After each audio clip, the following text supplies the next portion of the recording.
All right, folks. I guess this is my second time for the day. I usually don't do two live calls or two live sessions in the day, but for today I'm doing it. I'm doing the 12-day series. So for this session, we're going to talk about how to create your LLC, right? Being in real estate, that's something that's very important to protect yourself. Obviously, there are questions. Well, do I start an LLC? Do I start doing business? What do I do first?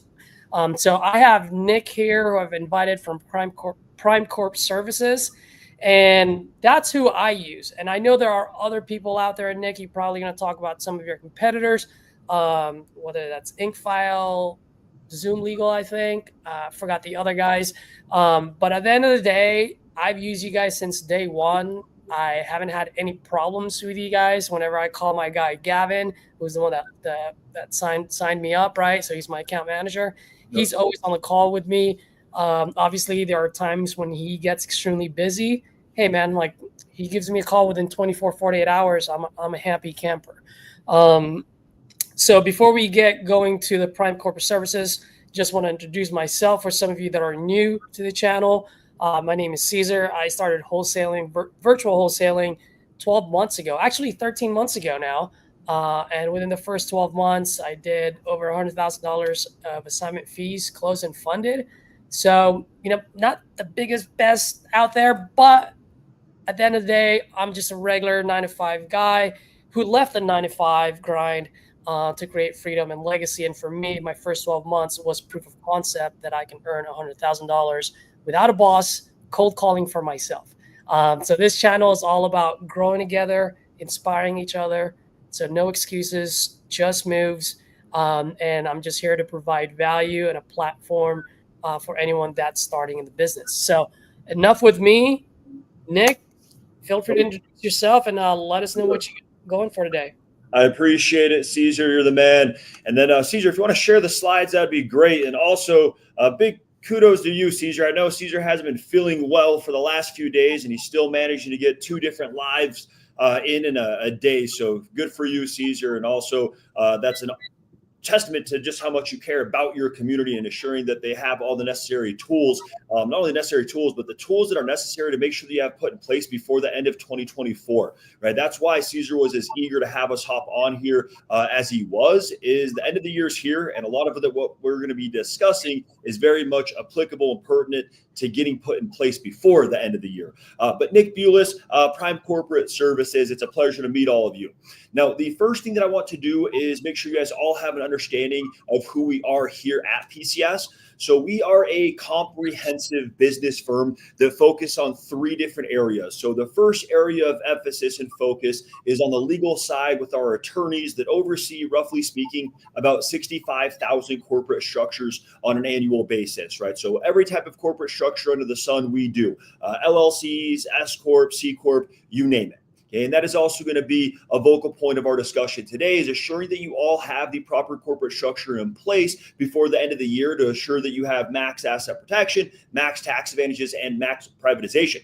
Okay, the second area of focus is on the financial side of things with our financial advisors. Okay, so most individuals aren't aware of this, but we actually have 2 federally sanctioned credit profiles, right? So we have our personal FICO credit profile, and we can actually establish and build a corporate credit profile. So we're going to make sure that you all have an understanding how to get away from being the personal banks to your business.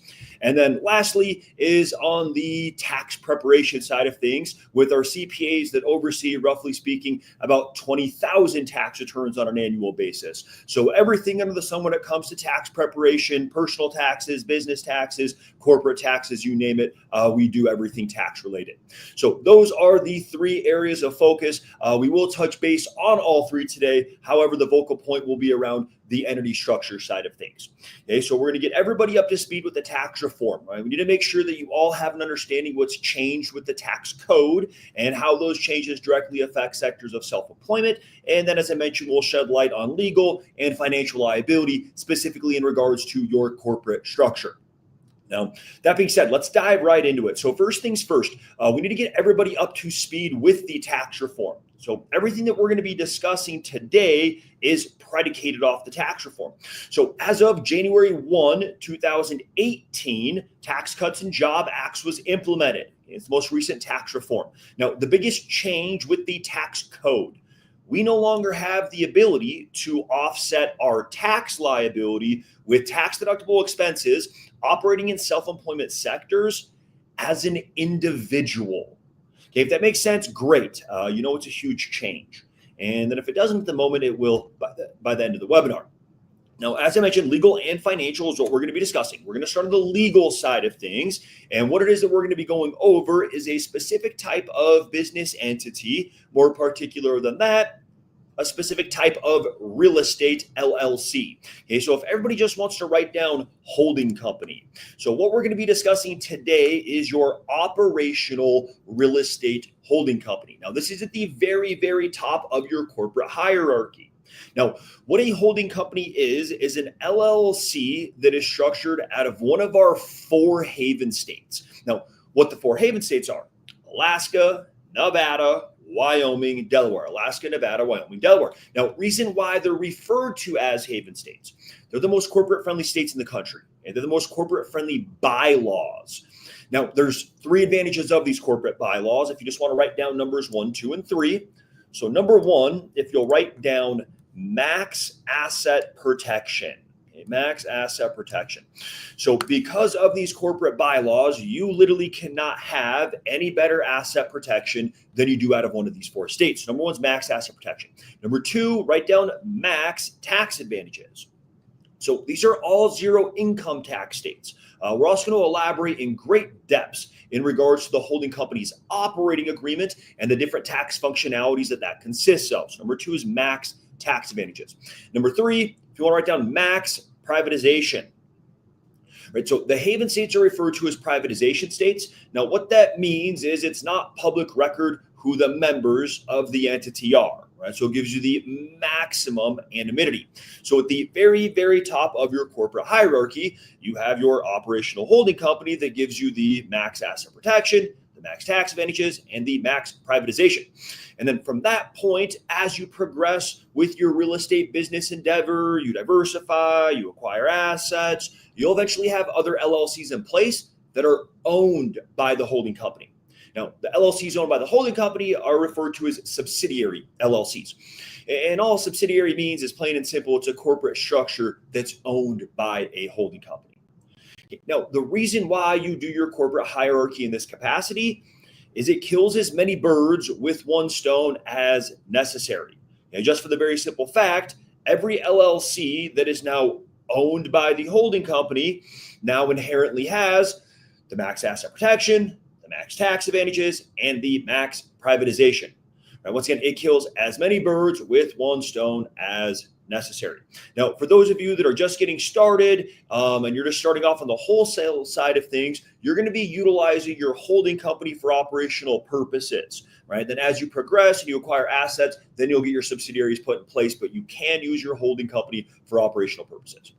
And then those of you that already have pre-existing corporate structures, it just falls underneath the new holding company, and poof, it now consists of those 3 advantages. So that's what we're going to be discussing today is the operational holding company. Now, we're going to start on very, very ground level, and bear with me in the beginning. Might be a little bit redundant for a few of you to get things started, but I want to make sure that we're on the same page from top to bottom. So first and foremost, the acronym LLC stands for Limited Liability Company. Now, the very first element in which the LLC does is it legitimizes. It's the legalization that you started a business. Simple concept. Would also like to think that the vast majority of individuals that I speak with probably assume that's what the LLC would do right out of the gate, right? Legalize. The reason I bring it up and I emphasize it is, well, once again, is the tax reform, right? State and federal government bodies, they clearly want self-employment sectors sanctioned and bounded by law. So right out of the gate, legalization. Okay, the fundamental function of the LLC. If anything, this is probably what you're all familiar with. If you want to write down separation and protection, or if you want to get technical about it, write down corporate veil of protection. So LLC separates, protects you and all your personal assets from any type of liability associated from the business. Simplest terms, you can't be sued or liquidated personally for something that transpires from the business. So that's the fundamentals of every LLC right there. Very first element, legalization, fundamental function, separation and protection. Now, the reason why Caesar has us do this webinar with you when we do, as well as where LLCs differentiate from one another, is the operating agreement. Okay, the operating agreement is the structure of the LLC. That's how you reap specific benefits and recognition. Okay, that's really what's of importance, and that's what we're going to be diving into now, are the functions of the holding company's operating agreement. All right, we on the same page so far, so good. Feel free to utilize your chat. Now, the reason why the tax status is so critical, that's what gets you the legal credit of the endeavor as well as the arena of business in which you're a part. And if you want to jot this down as well, so you now have up to 250 different tax deductible business expenses, up to 250 different. And we will send out the complete list of all the different sanctioned expenses, but just to give you an example of a few, all the home-based expenses, internet bills, phone bills, power bills, as long as you have internet connection, you're in a viable position to be operating the business. So gas, mileage, all tax deductible. Right? And once again, we will send everybody the complete list of all the different sanctioned expenses. And now this next function, for whatever it's worth, in my personal opinion, without a doubt, the most important function of all. If everybody wants to write down pass-through function, pass-through function.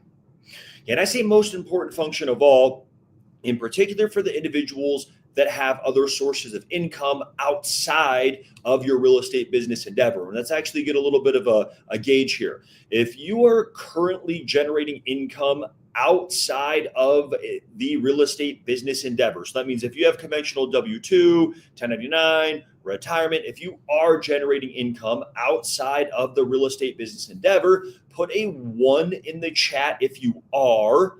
And then if you are not generating income outside of the real estate business endeavor, put a 2 in the chat. Right? I don't know if everybody has the capabilities to respond based off how you logged in. But if you are generating income outside of the business endeavor, put a 1. And if you are not, put a 2.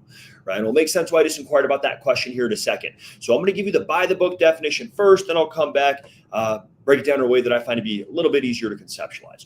So the pass-through function allows you to legally offset your gross taxable income with all of your business's tax-deductible expenses. Simplify, cut out the verbiage. If you just want to write down, apply all deductions against all income. Apply all deductions against all income. So that is exactly what this function allows you to do. So you're now able to apply all of the new business deductions, once again, those 250 different max portion deductions that you have with your holding company, not just against the income that you're generating from the real estate business endeavor, but against your overall gross taxable income across the board, right? Including against the income that you're all respectively generating with whichever reason it is that you reference a 1 in the chat, right? Against the W-2s, 1099s, retirements. If you're married, filing jointly against your spouse's income, against all income, right? So huge benefit on a personal level, right? If you actually were to think about it just analytically, it could be nothing more than a tax shelter for any and all other personal sources of income, right? In simplest terms, it gives you additional tax deductions to apply against all sources of income that you would not have the ability of taking without. Right? Even really more so than just that, where many of you may actually have the most to gain this very moment from the holding company's tax functionalities is with your personal sources of income. And we put a little bit of context behind that statement as well as the slide that you're all looking at. So the example on the left is an example of an individual who grosses $65,000 a year of personal income. Okay, now whether that's W-2, 1099, retirement, makes zero difference. But $65,000 a year of personal income, and the individual on the left does not have an LLC that consists of these functions. Okay, does not. So with that being said, Uncle Sam comes in, takes at minimum 26%, In other words, the IRS comes in and takes a little over $13,000 away from this individual every year in the form of taxes. Example on the right, it's the exact same individual, $65,000 a year of personal income. However, individual on the right does have a holding company that opens up the gates to the different tax functions that we're discussing, and they're able to get their tax liability down to a little bit under $8,000. Nick, I cannot wait for 2025. A lot of tax savings coming your way. I sure hope so. I love it, man. I love it, right? But I mean, just based off this example, we're talking over a $5,500 savings on your personal taxes, right? So it adds up quick, right? Obviously, to Caesar's point. And also keep in mind, that's 1 year. Compound over the next 5 years. You take it one step further, you're all essentially making money with your real estate business endeavors right out of the gate, and regardless, just by the amount of money that you're saving on your personal taxes. Pass-through function, all deduction, that's all income, very, very critical. Right now, a commonly asked question that I get around this function is, Nick, do I have to make money with my business in order to qualify for these advantages? Right. So no, this is not a performance-based concept. Right? It is not a performance-based concept. Right. I actually personally think that it's easier to make the case that the holding company's tax functions are of more importance and of more value if you look at the glass half empty. Right. Let's do just that. So let's say worst case scenarios happen and you're not able to monetize the business this year. It's already December 19th, end of the year. We'll be here before I know it. So we'll say worst case scenarios, you do not monetize in 2024 with the business. If that were to be the case, well, 10 times more important is the holding company at this point, just for the simple fact, well, that's really when you want to be recouping your investments come tax season, right? That's really when you want to be applying your new 250 different tax deductible expenses against your personal sources of income, your W-2, your 1099, your retirement, your personal sources of income to create that legal tax shelter. And once again, make sure you make money with the business in all reality, regardless with how you fare with the business, right? AKA your personal tax savings. All right, so that's a big one. Now, pass-through function works in two capacities. So we understand how it benefits you on a personal level, right, with all of your other sources of income. It also works vice versa. By having those other sources of income, it also protects your business investments. Let's dive into that, starting with initial investments that you've outlaid for training courses, software, subscriptions, newsletters, anything in that realm. Okay, so if everybody wants to write down startup provisions. Okay, so your holding company consists of two different startup provisions that give you an additional $10,000 deduction at 100% deductibility. Okay, one more time. You have two different startup provisions that give you at minimum an additional $10,000 deduction at 100% deductibility. Right, once again, that's one of the big reasons why Caesar was as eager to have us do this before the end of the year as he was, is to make sure that regardless with how we fare with business endeavors this year, investments are protected. Right? Most importantly, you've all got the proper recognition for what they are. And also keep in mind, that's not just a tax deductible expense that you're itemizing. That's a 100% provision. Right? You want these investments coming back to you come tax season regardless. And then the last function that I want you to all jot down, and then we can open it up for a Q&A, and then we'll also change topics. And this is another big one for you, Caesar, in particular, based off the amount of income that you've generated this year with your business. So if you want to write down 20%, so the number 20, then the acronym Q for qualified, B for business, I for income, 20% QBI provision. So what this provision states is any individual or trust that has interest in a pass-through entity is able to have the first 20% of their business's income tax-free. 20% of the business's income tax-free. So plain simple, if you bring in 100,000, you're only taxed on 80. You bring in 50, you're only taxed on 40. Right? 20% off the top every year tax-free. Right? Pretty analytical. I don't think you need to elaborate a great deal in regards to the value there, but 20% every year tax-free. And that is everything that goes into the holding company right there. Okay. Any questions, Caesar, that I can elaborate on before we briefly touch base on the financial side of things? I did have a question, and maybe you don't have the answer to it, and it's okay because I can call up your tax department. But I remember when, forgot exactly when, but earlier this year, I had to buy a new MacBook, and I didn't have my business card. So I ended up just using my personal card. Yeah. Would that affect me in any way at all, or can I still write that off as A business expense? a Yeah, business expense? absolutely. So that's a financial liability implication, nothing to do with the tax liability implication. So in all reality, Caesar, and anybody else who has that same type of question, you could use a personal credit card or debit card forever for your business, and that wouldn't change your ability of being able to write off those expenses, right? No matter what, those are all still tax deductible expenses. How you make the transaction doesn't change. Right now, we will touch base on financial liability, and eventually you do want to get away from the personal bank to the business, but no, that does not have any bearings on whether that's a tax deductible expense or not. Regardless, it is. Got it. Okay. All right. Great questions. Another good question is, Nick, is there any way that I can still get credit for all of the different investments and expenses that I've made in 2024 and prior to having the LLC in place, right? Prior? So yes, absolutely. So we do a Really? retroactive intent date on your LLC that by default allows you to capture all investments and expenses for the complete calendar year of 2024 from a tax deductibility standpoint. So yes, everything by default is in play for the complete calendar year of 2024 from a tax deductibility standpoint. Did I hear you correctly? You have to start the start date of that LLC in the beginning of 2024, or you don't have to? You don't have to. Nope, we do a retroactive intent date. So as long as you get your LLC put in place before 2024, you'll have the whole calendar year of 2024 from a tax deductibility standpoint. Sweet. All right.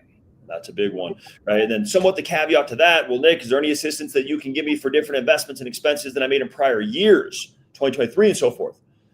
So yeah, there is light at the end of the tunnel for all of you as well, right? So as I mentioned before, we do, roughly speaking, about 20,000+ tax returns on an annual basis. We have in-house CPAs. I personally think that it's a very good idea to get an understanding how we recommend start keeping records, itemizing, above all, what to expect as far as returns go. Right? As you're all hopefully coming to find out, it's a critical year for all of you from a taxation standpoint. You have new deductions, you have big startup provisions, you have other sources of income. Bottom line is you all have a ton to gain, and I want you to know what to expect. So we will set you up with a consultation to speak to a tax advisor at some point. Pedro, I created an LLC in Colorado, primed help with that. Can I wholesale outside of the state? Yes, there's no state or federal bylaw that prohibits you from utilizing an LLC in one state and operating with that in a different state. So yes, you can, Pedro. Great questions. Okay, let's transition briefly to the financial side of things. Let me hop around here a little bit. Okay, so as I mentioned before, most individuals are not aware, but we actually have two federally sanctioned credit profiles. We have the personal FICO, and then we can also establish a corporate credit profile. It's referred to as a PAYDEX. That's P as in Paul, AY, D as in David, EX, as you can see at the top left. So what the personal FICO is to you as an individual is what the PAYDEX is to the LLC. Now, a little bit different in nature of the two, right? The FICO and PAYDEX, that is. Just for the very simple fact, you're not just inherently given the PAYDEX credit profile with the business. Okay, you actually have to go through certain steps and parameters to establish it. Not rocket science, but a process. Where they also differ is in how they're built. Okay, and let's touch base on the FICO briefly, just because I know you're all familiar with it. Give us a little bit of bearings more than anything. So number one, as long as you have a social security number, you are inherently given a FICO credit profile. You have a social, you have a FICO, and vice versa, right? They're synonymous. If you have one, you have the other. Not only that, but how we build our personal FICO credit score. Pay your bills back, pay your borrowers back, score improves, opportunity to borrow more. The FICO, right? Now, the PAYDEX on the other side of the spectrum, being that it's unassociated with you just on a personal level. Before the institutions are willing to leverage you any type of capital, they want you to prove your credibility prior. Okay, and if you want to jot this down, so your PAYDEX score ranges from a 1 through 100 rating, 1 to 100.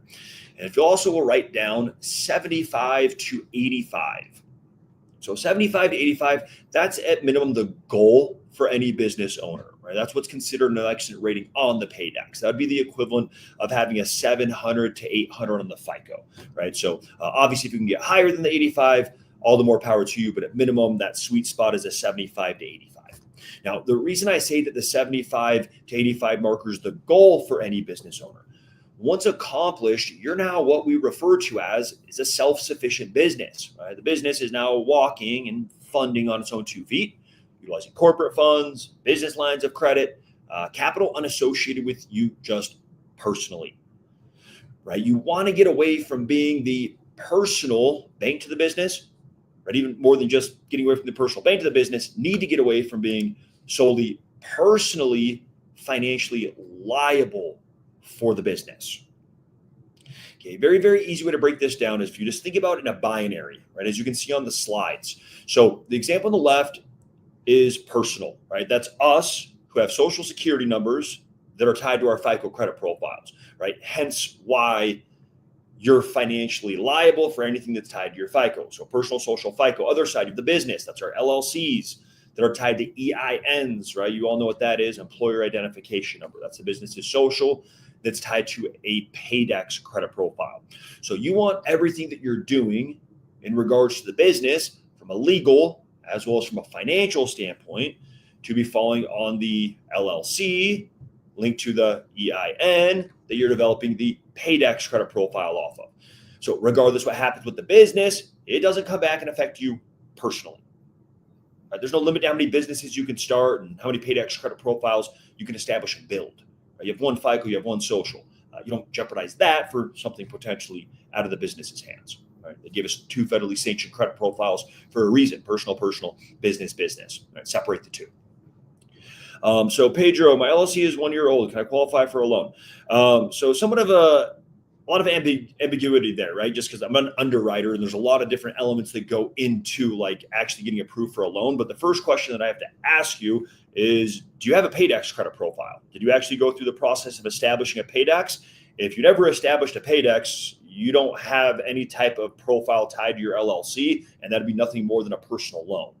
Right. So the easiest way that I try to explain this to individuals is it's 2 options: personal FICO, business PAYDEX. If you don't have a PAYDEX that's tied to your FICO, right? If I had $1 for every time that I spoke to somebody over the course of the past 10 years that were under the impression that they had corporate credit or a corporate credit profile because they had like a credit card that had their business's name on it, probably would have retired years ago, right? So keep banks are businesses, right? They're private institutions. So a lot of times when you go start an LLC, the first thing you do is go set up a business bank account. And the first thing the bank teller says to you is, congratulations, Caesar, you just qualified for a business credit card. How do you think they're qualifying you for that? Your FICO, right? Yep. Which is tied to your social, that's tied to you. That's what you want to get away from. So if you've never actually gone through the actionable steps nor the institution to establish a PAYDEX, your LLC does not qualify for anything at this moment. It still would be tied to your FICO. That's what you want to get away from. So that's the only question I would say ask yourself, Pedro, is did you establish your PAYDEX? If not, let's make sure that you schedule an appointment to speak to one of my corporate advisors. Okay. And then just question for me, Nick, because I actually been wanting to do this, and I'm actually a little pissed off of myself because it's been almost 12 months now, and I should have started this a long time ago. Yeah. Is that another added service? Right? Yep. For Prime Corp. Okay. Yeah. Yep. So we have what we refer to as the corporate financial program, which is a 12-month service where you'd actually work with one of my corporate financial advisors to build that score to an excellent rating, shift financial liability. There's a lot of cool things that we can do with it, where we can actually get debts that have been accrued and expenses that have been accrued to you personally that are business related actually off of your personal FICO and over and onto your business PAYDEX, right? So it gets your FICO back to where it needs to be, as well as it shows activity on your PAYDEX, which in turn allows us to build that score and even that much more of an expedited period of time, right? So yes, absolutely. And that's something they would go over with you on your consultations that Caesar has covered for all of you, is that program. And better yet, it's making sure at the very least you understand the fundamentals of like what it takes to establish it. Yep. And I've also just, I don't know if I'm taking you off track here. If I am, let me know. Yeah. But I also have talked to, gosh, I don't even know what you would call her. Not really a credit management person, because that's not what she does, but she helps people with their score and their PAYDEX. So that's what she was saying. Like, hey, like if you want to just start buying items that you need for your business from certain companies that will create a Dun & Bradstreet for you, where there's like net 30 as long as you pay it on time, that will start creating that PAYDEX. Yep.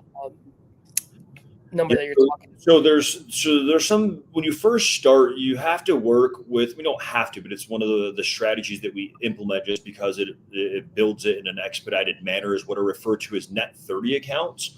Where there are certain vendors that report to Dun & Bradstreet, Equifax, Experian, that all then report to your Paydex at a much higher frequency. So it allows us to build that score in the interim steps in a very exponential way. So that's one of the strategies that we'll implement to get somebody started, to get that score built as quickly as we can. And then from that point, you transition to your level 2 and level 3. How long does that usually take? Like a couple of months, 3 months? So we've got it down pretty packed at this point, that regardless with where you're at with your business, about 3 to 4 months at most. That's what I figured. Okay. Yes, sir. Thank you. Cool. And then with that being said, do you want me to share the link, Caesar, to book an appointment with us? Oh, absolutely, my friend. Right. So let me explain to you guys what Caesar has. So Caesar worked out with us, like I said, to get us on this live with you guys before the end of the year. But he's also taken it one step further and has worked out with us that you guys are all going to get a complimentary consultation to speak to one of my corporate advisors. Okay. So it's an hour-long consultation that will be facilitated via Zoom. So there will be some visuals. They're going to go over a lot of what we just got to go over in a little bit more of an intricate type of context, a little bit more circumstantial, obviously based off of what it is that you need and where you're at in your business and just overall with your tax situation. So book an appointment. They'll go over holding companies, subsidiaries. If you already have an entity structure, make sure to book an appointment to find out more about how to get away from the personal bank to your business with your corporate credit profile. If you're one of the individuals that already has a holding company as well as a corporate credit profile, book an appointment to find out what we can do for you guys from a tax standpoint, right? It's the end of the year. I did one little math example that would save you all well over $5,500 on your personal taxes. Right, so you have a ton to gain from a taxation standpoint. You guys are also able to speak to one of my tax advisors. Right. So once again, big shout out to Caesar. It's a crazy, crazy time of the year for us. So the only thing that I ask you guys, that if you do book an appointment, just make sure that you come prepared. Right. It's nothing for my corporate advisors to be booked up anywhere from about 2 weeks to well over a month at this time of the year. However, based off of the relationship we have with Caesar, we did prioritize this, and we've opened up some calendar space where you guys will have availability within the next couple of days to assure that you can get these things put in place before the end of the year, so you can take advantage of everything for 2024, right? But pen, paper, something that you can actually take some notes with, to be able to, at very minimum, leave with a resource. But I just ask that if you schedule it, we just make sure that we show up on time, pertinent, ready to take some notes, just because it is a critical time of the year for us. Caesar's also worked out with us that rather than paying retail fees, you guys will get a special promotion where all it is that you'll have to cover is our hard cost to structure the entities, right? So you guys have an awesome process worked out on behalf of Caesar. So big kudos to you, Caesar. Thanks, man. Appreciate it. And one thing that I do want to say too is, well, at least my experience with Gavin. Gavin was never a pushy sales guy who's like, "Hey, man, here's how we can help. Here's what we do. Here's the next steps. Like, you want to do it? Let's do it. If not, no problem. You let me know when." And as a matter of fact, when I first talked to him, I didn't create my LLC. I didn't do business with you guys for another 2.5 months because I wasn't ready yet. So I just wanted to share that with everyone.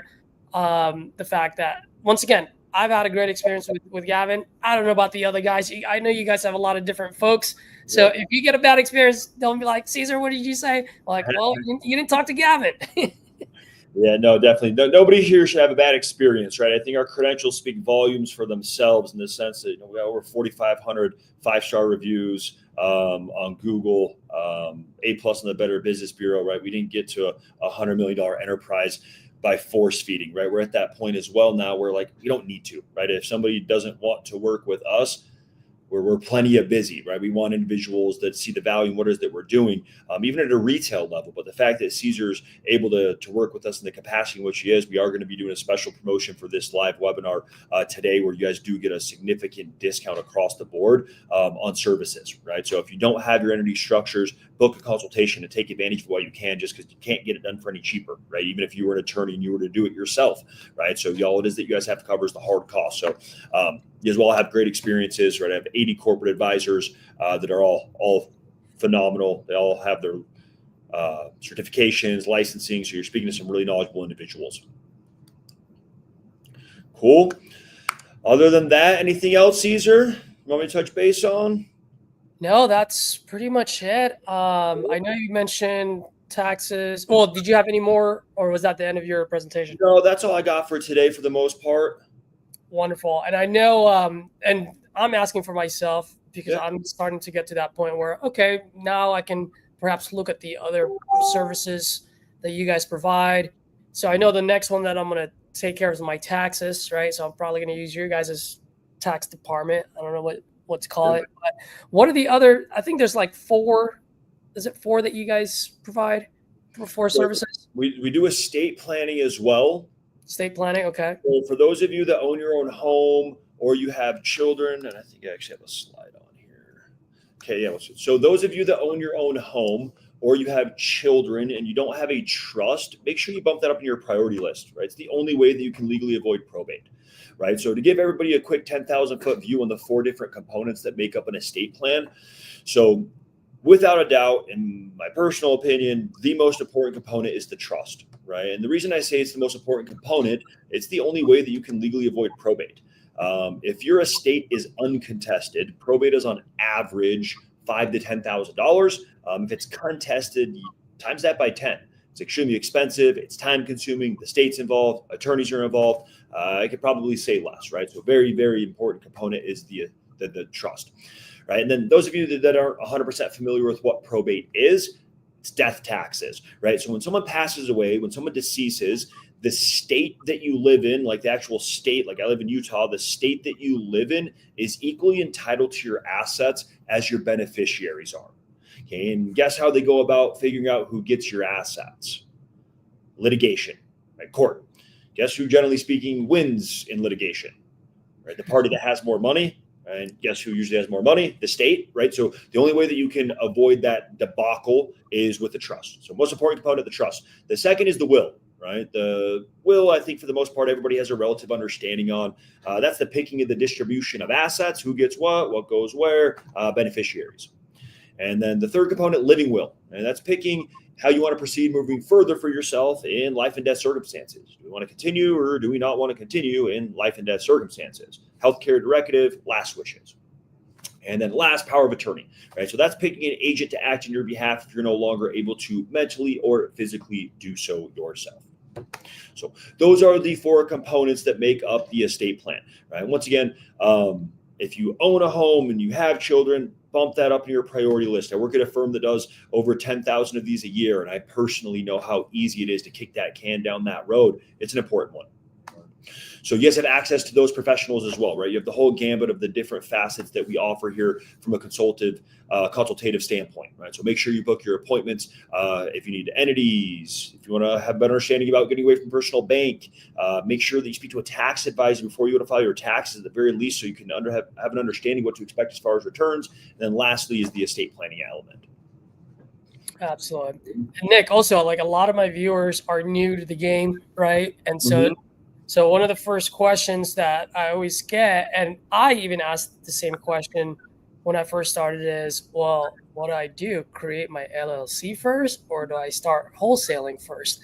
And you might not agree with what I say. You might not like it, but I'm a sales guy, and I like to, for me, like, if you have capital to start it, it never hurts to start it the right way to begin with, right? Now, if you don't, and you have to decide whether you can buy leads versus create an LLC, personally for me, I'd rather go buy the lead so that I can have some income, and then from there, then I go ahead and then use that first assignment fee to go ahead and create my LLC and do everything correctly. You can go either way. I actually want to hear your thoughts on it and see if perhaps if I'm asked backwards on that one, and that's totally fine if you feel like I am. So, I mean, I don't know if there's 100% like a black and white way to go about it. I think that you can look at it in a couple of different contexts. Like me personally, I'm not the biggest fan of putting all my eggs in one basket, right? And one of the things I mean by that is if the difference between you being able to buy leads or start an LLC for a couple $100, if that's like the difference, what I'd probably say is above all, your number one priority needs to be to go figure out how to get more money, right? Yeah. And that would be, I would say, the paid act credit profile, right? Figuring out how to develop another corporate credit profile is, in my opinion, the easiest way to go make more money just by getting another financial resource. I think it's easier to go establish a corporate credit profile than it is probably to go do anything operational business wise. So I'd probably say if you are in that type of situation, your number one priority, in my opinion, would be go figure out how to get more money. But more than even that, the other thing that I say to that, Caesar, is kind of like the whole like putting all the eggs in one basket. Mm-hmm.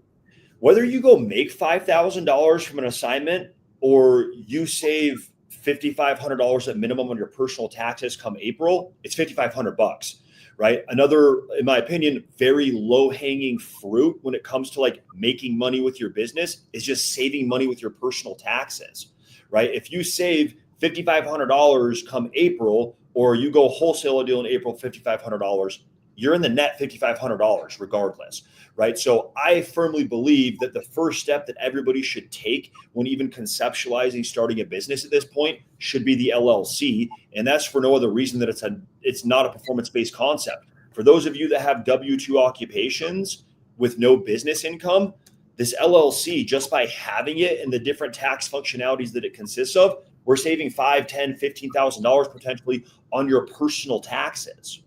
So I think it's just about taking the lowest hanging fruit at the end of the day that's more circumstantial based off of where you're at in your circumstances, right? But to Caesar's point, if you also have very limited funds and you want to get your feet wet and get into the operations of things, well, go buy some leads as well. But the sooner that you can get the LLC put in place, to get the legal intent, to give you the additional tax deductions to apply against your personal income, the sooner it is that you're actually saving money on your personal taxes. Right, that's how I break it down. That I 100% agree with you. So get it as quickly as possible, because I jumped into this business, Nick, 100% fully knowing that this is it for me. Yeah. Like no room for failure. It's just like it didn't matter what kind of hard trials, tribulations I have in front of me, I'm going to keep moving forward.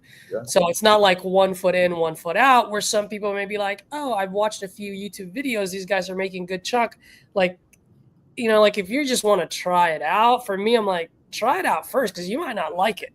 Mm-hmm. But your other side of your argument, though, which makes a whole lot of sense, is if you at least do this, then you get tax savings on the personal side. So I didn't think about that before, so that's actually pretty good. So even if you're halfway in, halfway out, Right. if you have your W-2, you're making a good amount of money, and you don't have any tax deductible deductions on that side, then perhaps creating an LLC can create some tax deductions for you.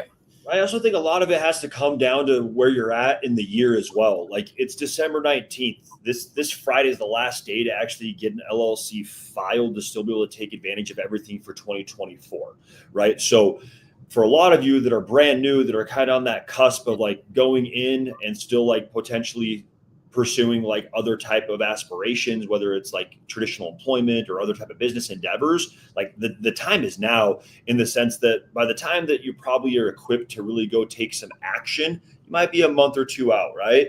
And by that time you're filing taxes. And if you have the LLC put in place, well, at least now you have an additional $5,000, $10,000 of working capital to get that much more aggressive with your business endeavor, right? So that's another big thing that I would say is a lot to do with where you're at in the year. And based off where we're at now, I would say get that thing locked in. When I say that thing, that the LLC locked in. So by the time you're ready to go live and operational in a month or 2, 3 months at most, you also are getting an additional $5,000, $10,000 back on your tax return. Absolutely. Perfect. Nick, this was great, man. You definitely opened my eyes on a few things. This was definitely a refresher for me. And it reminds me, I gotta get a hold of your guys' tax department, right? We gotcha. 25. So thank you very much for your time. And I know you're very busy, especially this time of the year. The fact that you guys were able to put me on the calendar, really, really appreciate that. And I know a lot of folks that will be watching this, whether now live or later on, will definitely get some value out of this. So just wanted to thank you. And then for you folks that are watching, do you guys have any last minute questions for Nick before we log off? And then we can maybe wait for a few seconds, Nick, and then if Course, not, it's a pleasure. I look forward to coming back on here and interacting with your community more. Right, you guys are all in good hands with a leader like Caesar. I know that, but like to Caesar's point, like he's only 13 months into this thing, right? Where he's going to continue to grow on an exponential level year over year, right? So it's awesome to be part of your journey, Caesar. That's for sure. So we appreciate you equally as much. Thank you, man. I appreciate it.